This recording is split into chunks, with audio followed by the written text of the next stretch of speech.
ಏನು ನಿನ್ನೆ ಒಂದು ಕಾರ್ಯಕ್ರಮ ತಮಿಳುನಾಡಲ್ಲಿ ಒಂದು ನಡೆಯುತ್ತೆ.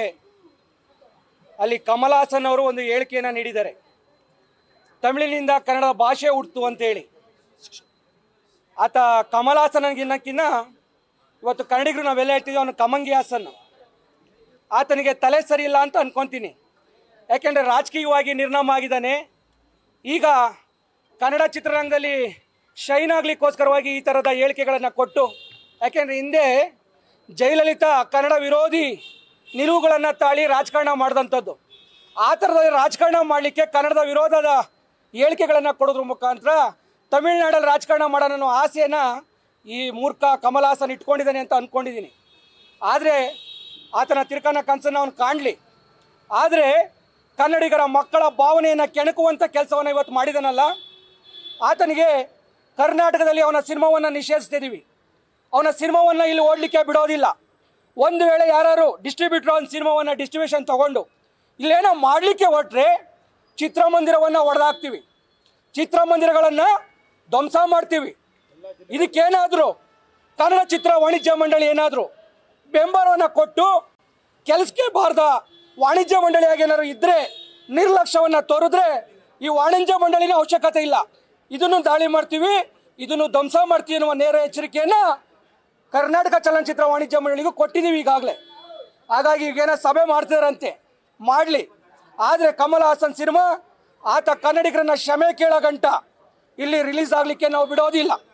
ಒಂದು ವೇಳೆ ಮಾಡಲಿಕ್ಕೆ ಕೊಟ್ಟರೆ ರಕ್ಷಣಾ ವ್ಯತ್ಯ ಕ್ರಾಂತಿಯ ಹೋರಾಟವನ್ನು ಎದುರಿಸಬೇಕಾಗತ್ತೆ. ಇದು ಒಂದು ಕಡೆ. ಆದರೆ ಕರ್ನಾಟಕದಲ್ಲಿ ರಾಜ್ಕುಮಾರ್ ಹುಟ್ಟಂಥ ನಾಡಿನಲ್ಲಿ ನಾವು ಹುಟ್ಟಿದ್ದೀವಿ, ನಾವು ಪುಣ್ಯವಂತರು ಅಂತ ನಾವು ಅಂದ್ಕೊಂಡಿದ್ದೀವಿ. ಅಂಥವರ ಮಗನಾಗಿ ಶಿವರಾಜ್ ಕುಮಾರ್ ಅಂತ ಹೇಳಿಕೆ ಕೊಡುವಾಗ ಅಲ್ಲಿ ಎದುರುಗಡೆ ಕೂತಿದ್ರು ಕೂಡ ಅದನ್ನು ಇವತ್ತು ಮಾಧ್ಯಮಗಳ ಮುಂದೆ ಆತ ಹೇಳಿದ್ರಲ್ಲಿ ಯಾಕೆ ಅದನ್ನು ದೊಡ್ಡ ಮಾಡಲಿಕ್ಕೆ ಕೊಟ್ಟಿದ್ದೀರಾ, ಆತನೂ ಕನ್ನಡದ ಅಭಿಮಾನ ಇದೆ ಅಂತೇಳಿ ಇವತ್ತೇನು ಸಮರ್ಥಿಸ್ಕೊಂಡಿದ್ದಾರಲ್ಲ. ಶಿವರಾಜ್ ಕುಮಾರ್ ಅವರೇ, ಮೊದಲು ನೀವು ಕನ್ನಡದ ಪ್ರೇಮವನ್ನು ಪ್ರೀತಿಯನ್ನು ನಿಮ್ಮಪ್ಪನಿಂದ ಬಳುವಳಿಯಾಗಿ ಪಡ್ಕೊಂಡು ಕನ್ನಡಿಗರ ಜೊತೆಯಲ್ಲಿ ಭಾಳ ಸೌಹಾರ್ದತೆಯಿಂದ ಬದುಕೋದು ಕಲೀರಿ. ನಿಮಗೆ ಬದುಕನ್ನು ಕೊಟ್ಟಿರುವಂಥದ್ದು ಕರ್ನಾಟಕ. ಅಂಥ ಕರ್ನಾಟಕದ ವಿರುದ್ಧವಾಗಿ ಯಾರೇ ಮಾತಾಡಿದ್ರು, ಕೊನೆಗೆ ನಿಮ್ಮ ಮನೆಯವರೇ ಮಾತಾಡಿದ್ರು, ನೀವು ಕನ್ನಡಿಗರ ಪರವಾಗಿ ನಿಲ್ಲುವಂಥ ಕೆಲಸವನ್ನು ಮಾಡಬೇಕು. ಸಮರ್ಥನೆ ಬಿಡ್ರಿ.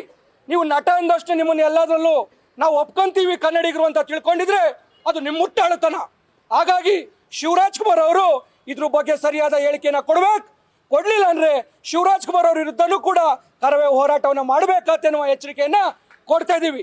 ಹಾಗೆ ಕನ್ನಡ ಚಿತ್ರರಂಗ ಎಲ್ಲ ನಟರಿಗೂ ಹೇಳ್ತಾ ಇದ್ದೀವಿ, ಈಗಲಾರು ನೀವು ಗಂಡಸರಾಗಿ ತಮಿಳುನಾಡಿನ ಆ ನಟರಿಗಿರುವಂಥ ಸ್ವಾಭಿಮಾನ ನಿಮಗೆ ಯಾಕಿಲ್ವೋ ಗೊತ್ತಿಲ್ಲ, ನೀವು ಕೊಡ್ರಿ ಹೇಳಿಕೆಯನ್ನು. ಕರ್ನಾಟಕದಿಂದ ಕನ್ನಡದ ಭಾಷೆಯಿಂದ ತಮಿಳು ಹುಡ್ತು ಅನ್ನುವ ಹೇಳಿಕೆಯನ್ನು ನೀವು ಕೊಡ್ರಿ. ಪುಲಕೇಶಿ ಹುಡ್ತಂತ ನಾಡ್ರಿ ನಮ್ಮದು. ಇಡೀ ಅರ್ಧ ಭಾರತವನ್ನು ಗೆದ್ದಂಥ ಪುಲಕೇಶಿ ಹುಡ್ತಂತ ನಾಡಿನಲ್ಲಿ ಹುಟ್ಟಿದ್ದೀವಿ. ದಕ್ಷಿಣ ಪಂತೇಶ್ವರ ಅಂತ ಅನ್ಸ್ಕೊಂಡಂಥ ಪುಲಕೇಶಿ ನಾಡಿನಲ್ಲಿ ಹುಟ್ಟಿರುವಂಥ ನಾವುಗಳು ನಿಮ್ಮನ್ನು ನಟರಾಗಿ ಮಾಡಿದ್ರೆ ಅದನ್ನು ಸಮರ್ಥಿಸ್ಕೊಂಡು ಸರಿಯಾದ ಎಚ್ಚರಿಕೆಯನ್ನು ಕೊಡುವಂಥ ಯೋಗ್ಯತೆ ನೀವು ಬೆಳೆಸ್ಕೊಂಡಿಲ್ಲ ಅಂದರೆ ನೀವು ಯಾವ ಸೀಮೆ ನಟರು, ಪರದೆ ಮೇಲೆ ಅಷ್ಟೇ ನೀವು ನಟರು ಅನ್ನುವ ಮಾತನ್ನು ಹೇಳ್ತಾ ನೀವೆಲ್ಲರೂ ಕೂಡ ಇರೋ ವಿರುದ್ಧ ಧ್ವನಿಯನ್ನು ಎತ್ತಬೇಕು. ಕಮಲ್ ಹಾಸನ್ ವಿರುದ್ಧ ನೀವೆಲ್ಲ ಕೂಡ ಮಾತಾಡಬೇಕು. ಇಲ್ಲಾಂದರೆ ನಿಮ್ಮ ವಿರುದ್ಧ ಕರವೇ ಹೋರಾಟವನ್ನು ಮಾಡಬೇಕಾಗತ್ತೆ. ಇವತ್ತು ನಾರಾಯಣಗೌಡರ ಒಂದು ಹೇಳಿಕೆ ಏನಾದರೂ ಬಿದ್ದರೆ ಕಮಲ್ ಹಾಸನ್ ಸಿನಿಮಾ ಇಲ್ಲಿ ರಿಲೀಸ್ ಆಗಿತ್ತಾ ಅಂತ ಎಲ್ಲ ನೋಡ್ಕೊಬೇಕು. ಆ ರೀತಿ ಮಾಡಾಕ್ತೀವಿ. ಹಾಗಾಗಿ ಚಿತ್ರ ವಾಣಿಜ್ಯ ಮಂಡಳಿ ಏನು ಕನ್ನಡ ಚಿತ್ರ ವಾಣಿಜ್ಯ ಮಂಡಳಿ ಇವಾಗ ಏನು ನಿರ್ಧಾರ ತಗೊಳುತ್ತೆ ನೋಡ್ತೀವಿ.